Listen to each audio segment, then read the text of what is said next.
We're implementing budget cuts, and your position has been eliminated, Trent said with a dismissive shrug, leaning back in his leather chair. Thanks for everything, Granny.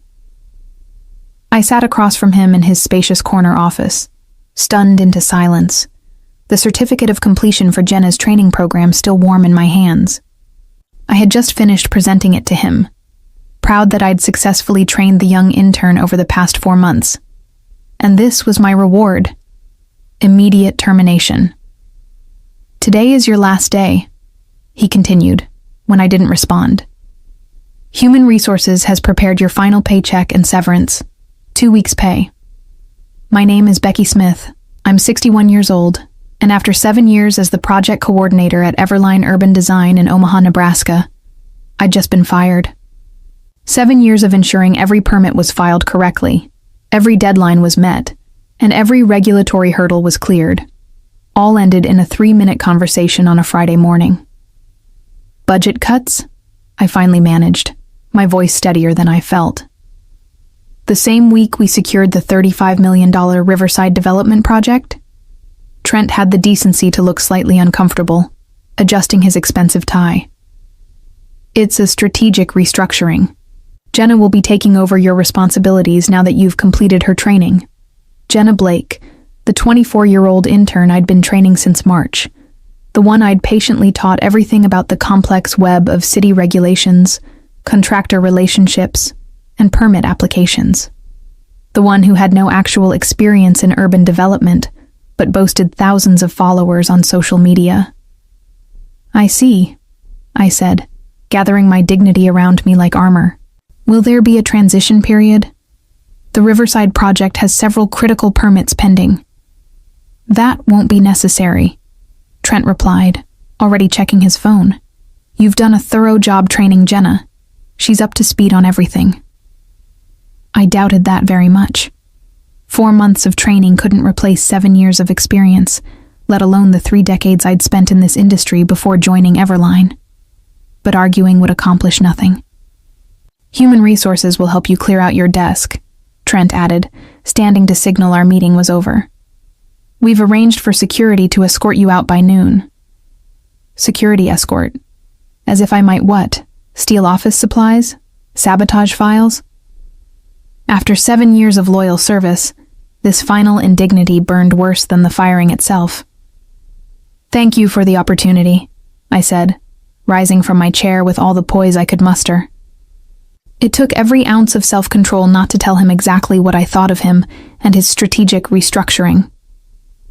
As I walked out of his office, I saw Jenna waiting by the reception desk, excitement poorly concealed behind a mask of professional concern. She'd known this was coming. Perhaps she'd even orchestrated it. And in that moment, as the reality of my situation sank in, I made a decision. I wouldn't fight. I wouldn't scream. I would simply leave. What they didn't know was how ugly this would get for them. 2 hours later, I placed the small box containing my personal belongings in the trunk of my car and sat in the driver's seat, finally allowing myself a moment to process what had happened. 7 years of dedication ended with budget cuts, Granny, and a security escort. I hadn't always worked at Everline. For most of my career, I'd been at larger firms in Omaha's development sector. But 7 years ago, when the housing market crashed and layoffs swept through the industry, Trent had recruited me specifically for my regulatory expertise. We need someone who knows how to navigate the system, he'd said then. Someone with established relationships at the city planning office. Those relationships had been crucial to Everline's growth from a struggling 5-person studio to one of Omaha's most promising architecture firms. The Riverside development was their biggest project yet, a $35 million mixed-use complex that would transform the downtown riverfront. I'd spent months securing the preliminary approvals, calling in favors from contacts I'd cultivated over decades. I hadn't minded when Trent asked me to train Jenna. New blood was important in any company, and I enjoyed mentoring younger staff. For 4 months, I'd patiently explained every form, every deadline, every unwritten rule that made the difference between a stalled project and a successful one. The trick with the zoning office is to submit on Tuesdays, I'd told her. Harold reviews applications on Wednesdays, and he's much more lenient than the Thursday staff. Jenna had nodded, taking careful notes, asking thoughtful questions. I'd been impressed by her attention to detail, her apparent eagerness to learn. I'd even defended her when other staff complained about her constant social media posting. She's young, I'd said, but she's working hard and learning fast. What I hadn't seen were the private meetings with Trent, the lunches they shared, the way she positioned herself as the innovative future while subtly painting me as the outdated past. I started my car but didn't immediately drive away. Instead, I pulled out my phone and called my daughter, Catherine. "Mom, aren't you at work?"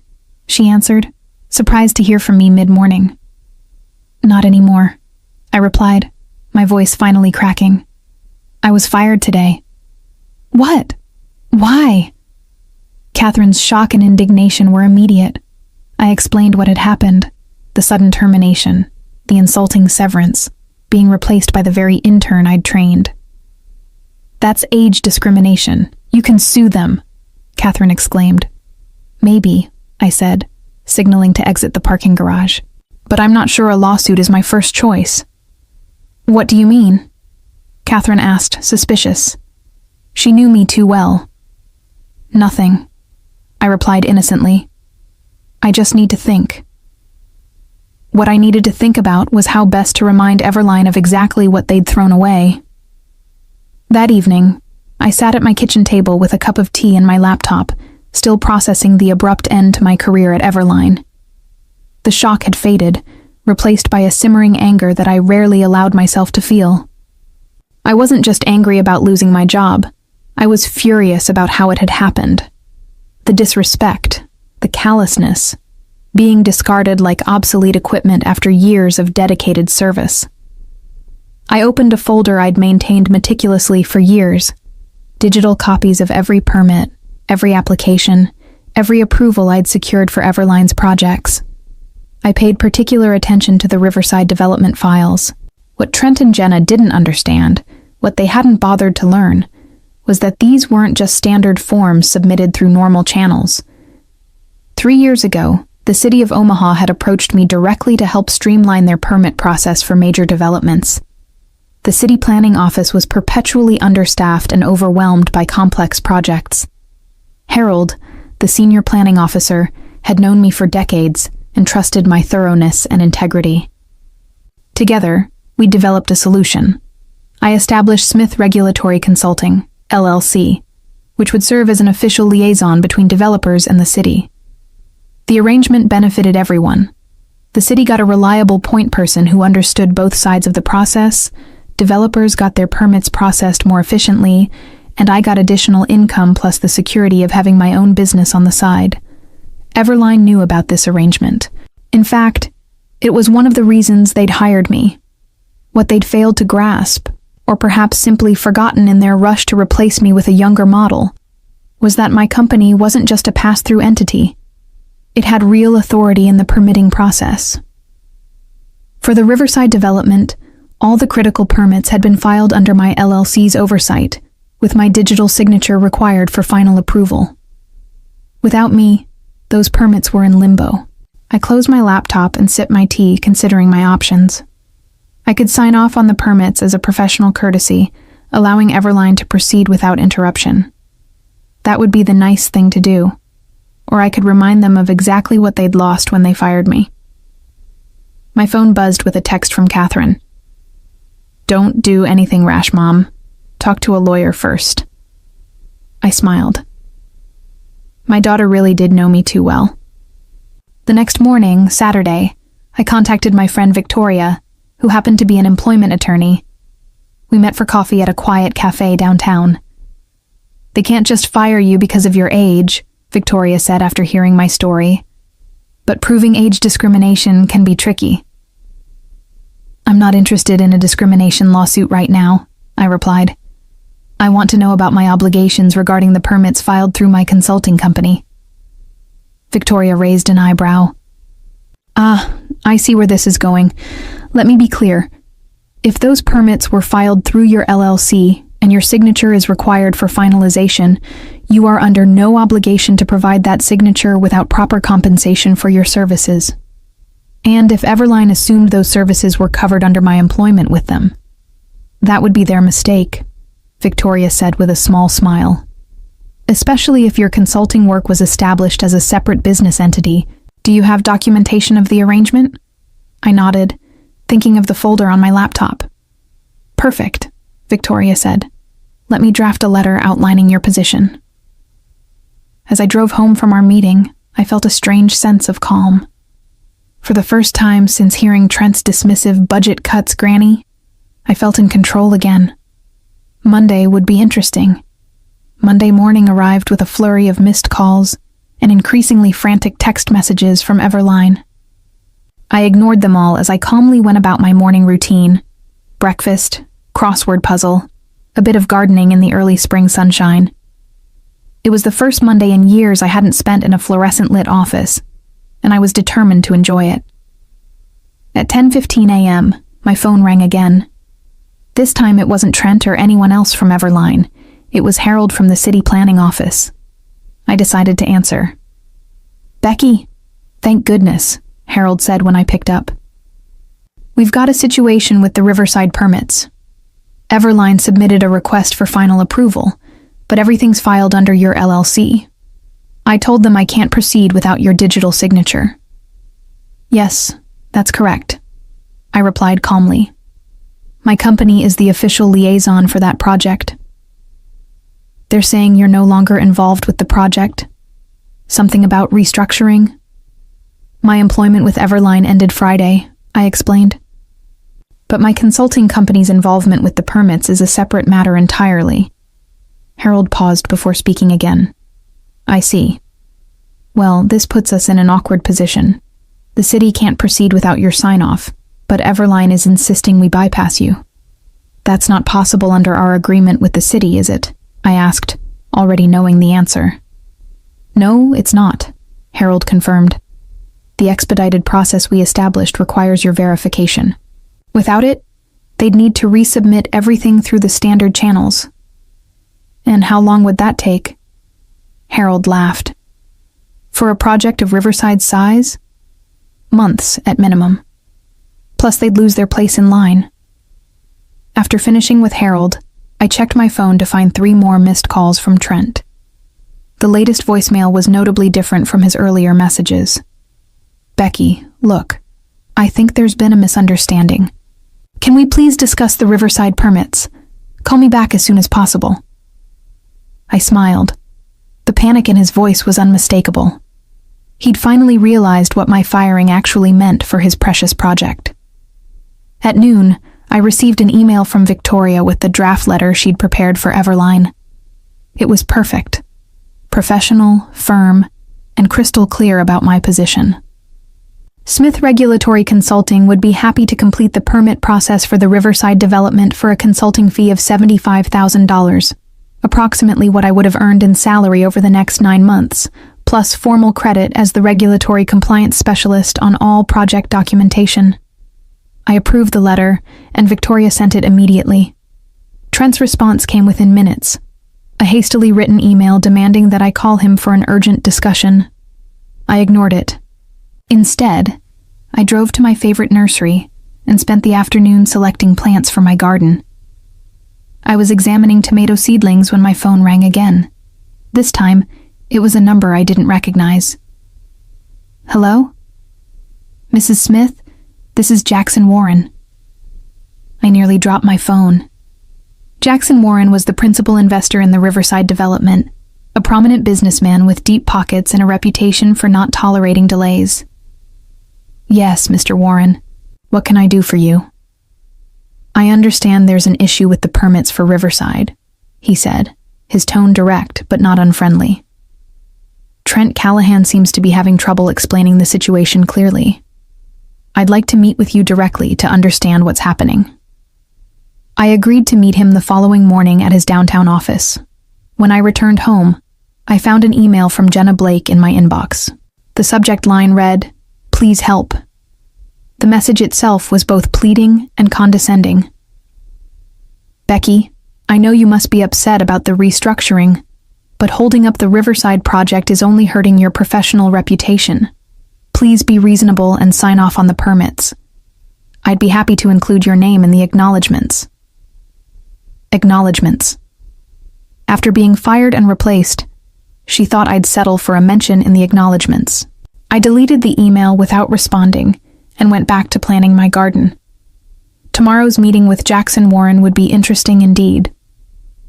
Tuesday morning, I dressed carefully for my meeting with Jackson Warren, choosing an elegant navy suit I'd rarely worn to the casual Everline office. I arrived at Warren Development's sleek downtown headquarters 15 minutes early and was immediately escorted to a spacious conference room with floor-to-ceiling windows overlooking the very riverfront the Riverside project was meant to transform.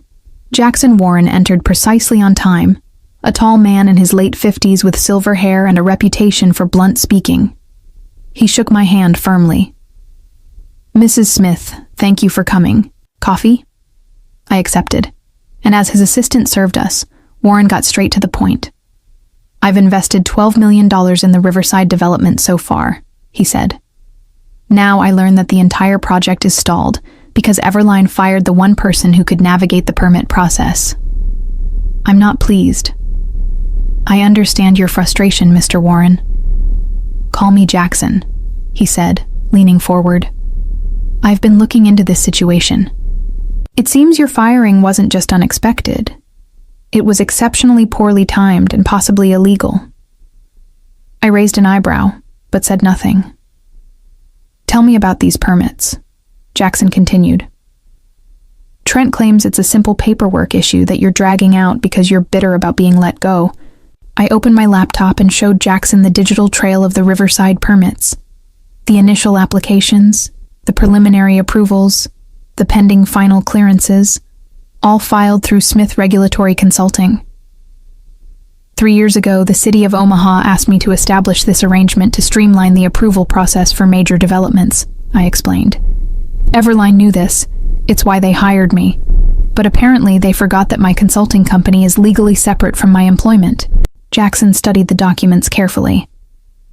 "And without your signature on these final approvals, the project can't move forward.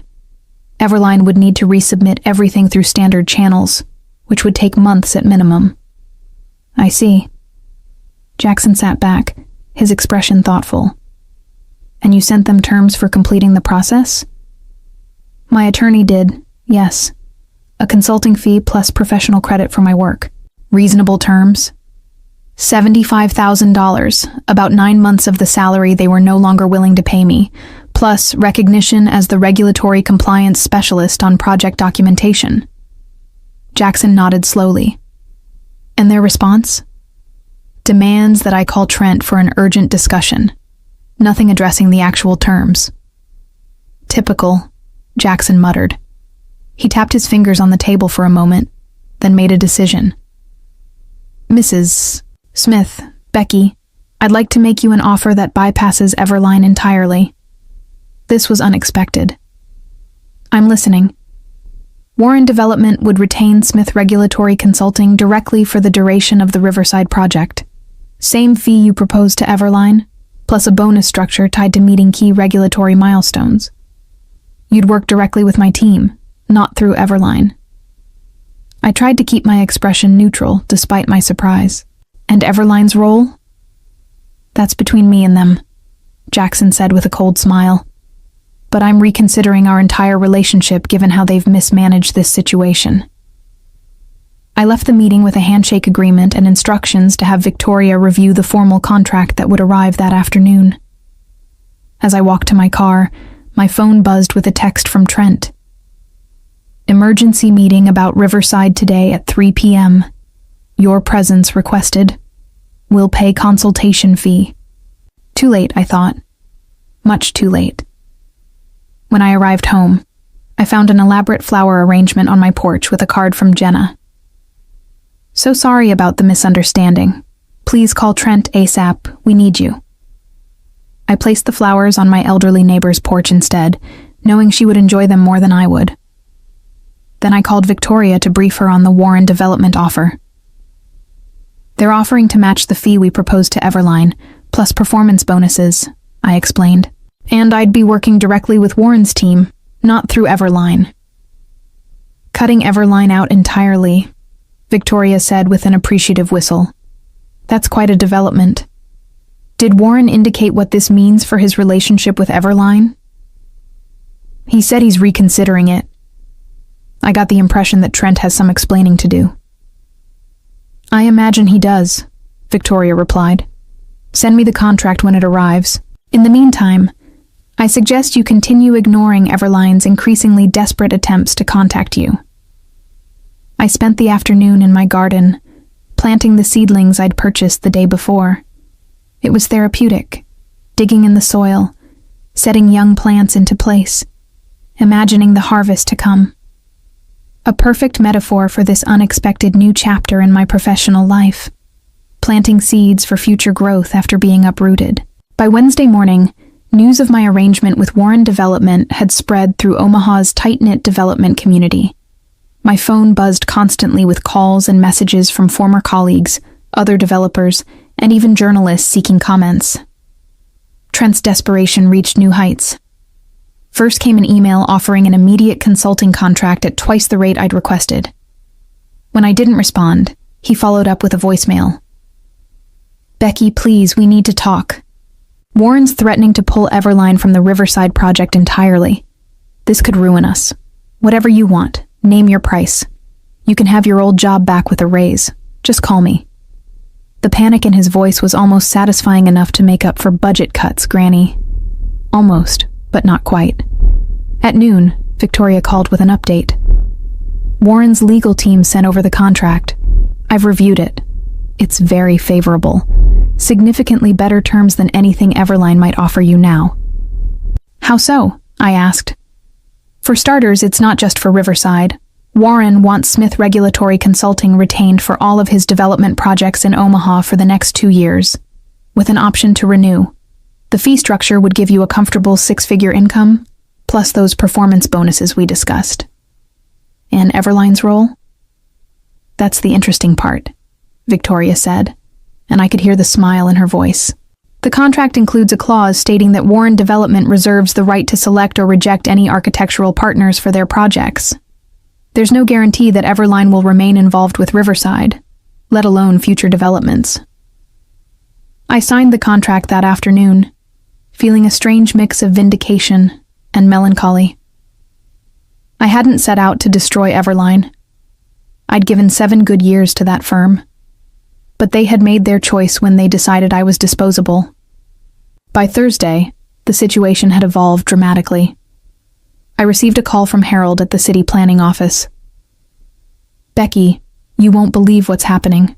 Trent Callahan has been calling every hour, trying to find a way around the permit requirements. When I explained it wasn't possible, he actually suggested that the dinosaur procedures needed to be updated for the modern era. I laughed. I assume that went over well? About as well as you'd expect, Harold chuckled. The planning director reminded him that those dinosaur procedures ensure public safety and regulatory compliance. Then he asked if Everline was officially rejecting the expedited process we established with your consultancy. Trent backpedaled pretty quickly after that. Later that day, I met with Jackson Warren and his project team to begin the transition. As we sat in Warren Development's sleek conference room, Jackson made a surprising announcement. I've decided to terminate Everline's contract for the Riverside development, he stated matter-of-factly. Their mishandling of the permit process demonstrates a fundamental lack of professional judgment that I'm not willing to risk on a $35 million project. What about the architectural plans they've already completed? I asked, stunned by the decisiveness of his move. We've retained ownership of all plans and specifications per our contract, Jackson explained. I've already reached out to Hartman and Associates to take over. They've agreed to honor the existing designs with some minor modifications. Hartman and Associates was Everline's biggest competitor in Omaha. The irony wasn't lost on me. Now, Jackson continued, turning to me with a smile, let's discuss how we get this project back on track. With your expertise leading our regulatory compliance efforts, I'm confident we can make up for lost time. As the meeting progressed, I found myself energized by the challenge ahead. At 61, I had been dismissed as irrelevant, a granny whose experience no longer had value.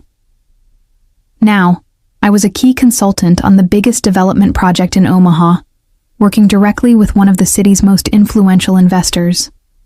Sometimes being fired is the best thing that can happen to you, especially when they have no idea what they're losing. The headline in Monday's Omaha World-Herald business section said it all. Warren Development drops Everline from Riverside project, cites permit mismanagement. The article detailed how the $35 million project would now proceed under new architectural leadership, with Smith Regulatory Consulting handling all regulatory compliance. There was even a quote from Jackson Warren. "In development, experience and relationships matter.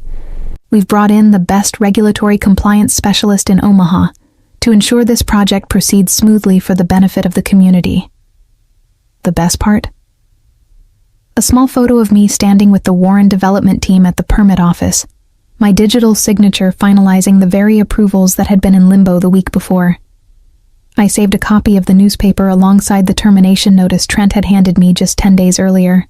The contrast couldn't have been more stark, from fired with a paltry 2-week severance to featured in the business section as a key consultant on Omaha's most significant development project. Catherine called shortly after the article was published. "Mom, you're famous," she exclaimed, "and I just heard through the grapevine that Everline is in complete disarray." "Oh?" I tried to sound merely curious rather than satisfied.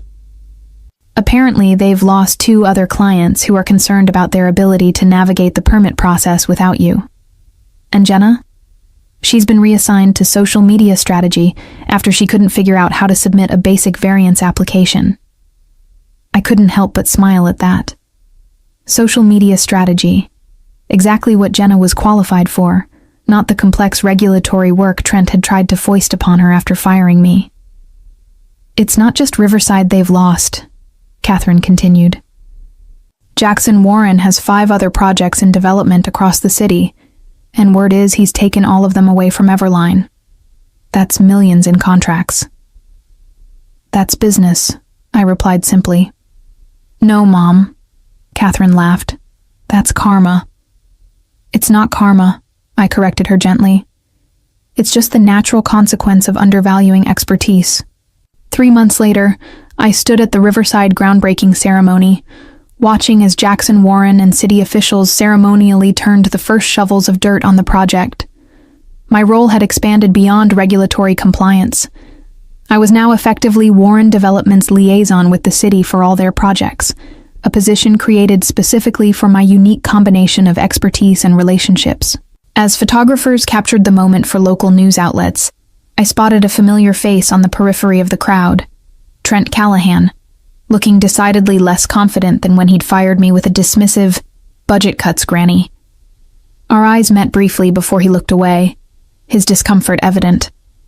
After the ceremony, a reporter from the Omaha World-Herald approached me for an interview. The resulting article, "The Permit Whisperer: How Becky Smith Became Omaha's Most Sought-After Development Consultant," ran on the front page of the business section. It detailed my decades of experience, the respect I commanded from city officials, and the critical role regulatory compliance played in successful urban development. There was even a quote from Harold at the city planning office. "Becky knows more about Omaha's zoning and permit requirements than anyone else in the industry. Developers who work with her get their projects approved in half the time." My consulting business expanded rapidly after that. I hired 2 assistants, experienced women in their 50s who'd been similarly pushed aside at other firms, and established an internship program specifically for people changing careers midlife. I never actively sought to damage Everline, but I watched with detached interest as their fortunes declined. Without access to my expedited permit channel, their projects faced delays. Several clients followed Warren Development's lead and took their business elsewhere. Trent's youthful approach wasn't delivering the results he'd promised. Jenna lasted 6 more months before leaving for a marketing position at another firm. I wished her well when I heard the news. She was young. She had time to learn that flash without substance rarely succeeds in the long run. As for me, at 61, I had embarked on the most rewarding phase of my career. Not as someone's employee, but as the architect of my own success, building a business that valued experience, embraced wisdom, and never ever dismissed someone as just a granny.